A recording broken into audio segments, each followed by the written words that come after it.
32. మోషే కొండ దిగకుండా తడువు చేట ప్రజలు చూచినప్పుడు ఆ ప్రజలు అహరోను వద్దకు కూడి వచ్చి, లెమ్ము, మా ముందర నడుచుటకు ఒక దేవతను మా కొరకు చేయము. ఐగుప్తుల నుండి మమ్మను రప్పించిన ఆ మోషే అనువాడు ఏమాయనో మాకు తెలియదని అతనితో చెప్పిరి. అందుకు అహరోను, మీ భార్యలకు, మీ కుమారులకు, మీ కుమార్తెలకు చెవులనున్న బంగారు పోగులను తీసి నా యుద్ధకు తెండని వారితో చెప్పగా, ప్రజలందరూ తమ చెవులకున్న బంగారు పోగులను తీసి అహరోను వద్దకు తెచ్చిరి. అతడు వారి యుద్ధ వాటిని తీసుకొని పోగరతో రూపమును ఏర్పరిచి దానిని పోత పోసిన దూడగా చేసెను. అప్పుడు వారు, ఇజ్రాయేలు ఐగుప్తు దేశంలో నుండి నిన్ను రప్పించిన నీ దేవుడు ఇదే అనిరి. అహరోను అది చూచి దాని ఎదుట ఒక బలిపీఠము కట్టించెను. మరియు అహరోను, రేపు యెహోవాకు పండగ జరుగునని చాటింపగా, మరునాడు వారు ఉదయం లేచి దహన బలులను సమాధాన బలులను అర్పించిరి. అప్పుడు జనులు తినుటకు తాగుటకు కూర్చుని ఆడుటకు లేచి.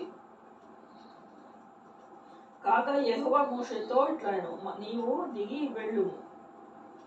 ఇజ్రాయేలు నుండి నీవు రప్పించిన నీ ప్రజలు చెడిపోయి నేను వారిని నియమించిన తోవను త్వరగా తొలగిపోయి తమ వారి కొరకు పోత పోసిన దూడను తీసుకుని దానికి సాగిలపడి బలిని అర్పించి, ఓ ఈ ఇజ్రాయేలు, ఐగుప్తు దేశం నుండి నిన్ను రప్పించిన నీ దేవుడు ఇదే అని చెప్పుకొని రానెను. మరియు యెహోవా ఇట్లనెను, నేను నీ ప్రజలను చూచి ఉన్నాను. ఇదిగో వారు లోబడనొల్లని ప్రజలు. కావున నీవు ఊరకుండుము, నా కోసము ఊరి మీద ఉండుము. నేను వారిని కాల్చివేసి నిన్ను గొప్ప జనముగా చేసేదను. మోషేతో చెప్పగా, మోషే తన దేవుడైన యెహోవాను బతిమలాడుకొని, యెహోవా, నీవు మహాశక్తి గల మహాబలము వలన ఐగుప్తు దేశంలో నుండి నిన్ను రప్పించిన నీ ప్రజల మీద నీ కోపము ఉండనేలా. ఆయన కొండలలో వారిని చంపునట్లు, భూమి మీద నుండి వారిని నశింపచేయనట్లు కీడు కొరకే వారిని తీసుకొని పోయేనని ఐగుప్తీయులు ఎలా చెప్పుకొనవలెను. నీ కోపాగ్ని మొళ్ళుకొని నీవు నీ ప్రజలను కీడు చేయక దాని గురించి సంతాపపడుము. నీ సేవకుడైన అబ్రహాము, ఇస్సాకును, ఇజ్రాయేలును జ్ఞాపకము చేసుకొనుము. నీవు వారితో ఆకాశ నక్షత్రముల వలె సంతానం అభివృద్ధి చేసి నేను చెప్పిన ఈ సమస్త భూమిని నీ సంతానము నీకు ఇచ్చేదను. వారు నిరంతరము దానికి హక్కుదారులగుదురని వారితో నీ తోడని ప్రమాణము చేసి చెప్పితివనెను. అంతటా యెహోవా తన ప్రజలకు చేసేదనని చెప్పి కీడును గూర్చి సంతాపపడెను. యెహోవా శాసనములు గల 2 పలకలను చేత పట్టుకొని కొండ దిగి వచ్చెను. ఆ పలకలు ఇరు పక్కలను వ్రాయబడినవి. అవి ఈ పక్కను ఆ పక్కను వ్రాయబడి ఉండను. ఆ పలకలు దేవుడు చేసినవి. ఆ పలకల మీద చెక్కబడిన వ్రాత దేవుని చేవ్రాత. ఆ ప్రజలు పెద్ద కేకలు వేచుండగా యెహోషువ ఆ ధ్వని విని, పాళెములో యుద్ధ ధ్వని అని మోషేతో అనగా, అతడు, అది జయధ్వని కాదు, అపజయ ధ్వని కాదు, సంగీత ధ్వని నాకు వినపడుచున్నదనెను. అతడు పాళెమునకు సమీపింపగా ఆ దూడను వారు నాట్యం ఆడుట చూచెను. అందుకు మోషే కోపము చుండెను. అతడు కొండ దిగువన తన చేతులతో నుండి ఆ పలకలను పడవేసి వాటిని పగలగొట్టెను. మరియు అతడు వారు చేసిన ఆ దూడను తీసుకొని అగ్నితో కాల్చి పొడి చేసి నీళ్ల మీద చల్లి ఇజ్రాయేళ్ల చేత దాన్ని తాగించెను. అప్పుడు మోషే, నీవు నీ ప్రజలందరి మీదను ఈ గొప్ప పాపము రప్పించినట్లు వారు నిన్ను ఏమి చేశారని అహరోనును అడుగగా, అహరోను, నా ఏలినవాడ, నీ కోపము ఉండనీయకుము. ఈ ప్రజలు దుర్మార్గులకు మాట నీ వెరుగుదువు. వారు మాకు ముందు నడుచుటకు ఒక దేవతను చేయుము. ఐగుప్తులో నుండి మమ్మల్ని రప్పించు వాడగును.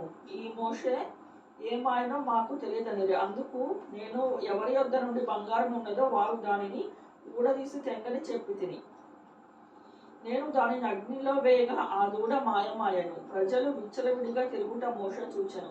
వారి విధులలో వారికి ఎగతాళి కలుగునట్లు అహరోను విచ్చలవిడిగా తిరుగుటకు వారిని విడిచి పెట్టి ఉండెను. అందుకు మోషే పాళెము యొక్క ద్వారమున నిలిచి, యెహోవా పక్షమున్న వారందరూ నా యుద్ధకు రండి అనగా, లేవీయులందరూ అతని యుద్ధకు కూడి వచ్చిరి. అతడు వారిని చూచి, మీలో ప్రతివాడును తన కత్తి తన నడుమున కట్టుకొని పాళెంలో ద్వారము నుండి ద్వారమునకు వెళ్ళుచు ప్రతివాడు తన సహోదరుని, ప్రతివాడు తన చెలికాడిని, ప్రతివాడు తన పొరుగువాడిని చంపవలెనని ఇజ్రాయేలు దేవుడైన యెహోవా సెలవిచ్చుచున్నాడెను. లేవీయులు మోషే మాట చొప్పున చేయగా ఆ దినం నా ప్రజలలో ఇంచుమించు 3000 మంది కూలిరి. ఏలైనగా మోషే వారిని చూచి, నేడు యెహోవా మిమ్మును ఆశీర్వదించున్నట్లు మీలో ప్రతివాడు తన కుమారుని మీద పడియే కాని తన సహోదరుని మీద పడియే కాని యెహోవాకు మిమ్మల్ని మీరే ప్రతిష్ఠ చేసుకొనుడనెను. మరునాడు మోషే ప్రజలతో, మీరు గొప్ప పాపము చేసేది కనుక యెహోవా యొద్దకు కొండ ఎక్కి వెళ్ళెదను. ఒకవేళ మీ పాపమునకు ప్రాయశ్చిత్తము చేయగలనేమో అనెను. అప్పుడు మోషే యెహోవా యొద్దకు తిరిగి వెళ్ళి, అయ్యో, ఈ ప్రజలు గొప్ప పాపము చేసిరి. వారు బంగారు దేవతను తమ కొరకు చేసుకునిరి. అయ్యో, నీవు వారి పాపములను ఒకవేళ పరిహరించితివా? లేని ఎడల నీవు వ్రాసిన ఈ గ్రంథంలో నుండి నా పేరు తుడిచివేయమని బతిమలాడుకొనుచున్నాను అనెను. అందుకు యెహోవా, ఎవడు నా ఎదుట పాపము చేసెనో వానిని నా గ్రంథంలో నుండి తుడిచివేయుదును. కాబట్టి నీవు వెళ్ళి నేను నీతో చెప్పిన చోటికి ప్రజలను నడిపించుము. ఇదిగో, నా దూత నీకు ముందుగా వెళ్ళును. నేను వచ్చు దినమున వారి పాపములను వారి మీదకు రప్పించదనని మోషే చెప్పాను. అహరోను కల్పించిన దూడను ప్రజలు చేయించినందున యెహోవా వారిని బాధపెట్టెను.